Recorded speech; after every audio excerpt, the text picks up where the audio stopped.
Hari kedua proses pencarian korban bernama Langlang Buana, pelajar berusia 17 tahun asal kampung dan desa Kadupugur, Kecamatan Kadudampi, Kabupaten Sukabumi yang hilang tenggelam setelah terseret ombak pantai Cipatuburan, Pelabuhan Ratu pada hari Senin 16 September 2024 lalu. Masih belum membuahkan hasil. Koordinator Posar Basarnas Sukabumi, Suryono Adianto mengatakan, hari kedua pencarian tim SAR dibagi menjadi 3 Search and Rescue Unit. SRU pertama melakukan pencarian menggunakan perahu karet ke tengah laut sejauh 4 nautical mile dari tempat kejadian. SRU kedua pencarian visual darat pesisir pantai sejauh 4 km. SRU ketiga menggunakan drone untuk pencarian sejauh 300 meter. Suryono menyebut pencarian hari kedua ini diperluas dibanding pencarian hari pertama.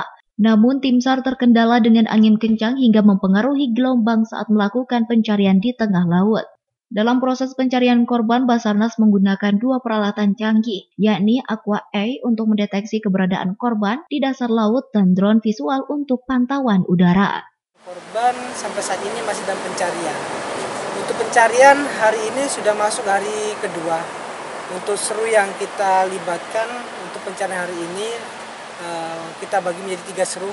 Di antaranya seru pertama menggunakan perahu karet sejauh 4 nautical mile dari tempat kejadian.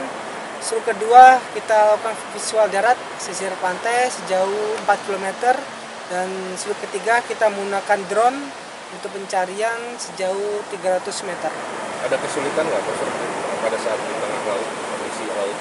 Ya, untuk kesulitan sampai saat ini mungkin karena angin yang mempengaruhi gelombang di tengah sehingga sedikit menyulitkan tim dalam melakukan pencarian di tengah, terutama di posisi di laut tersebut. Dari Kecamatan Pelabuhan Ratu, Kabupaten Sukabumi, Indra Sopian, Tim Liputan MKAS TV melaporkan.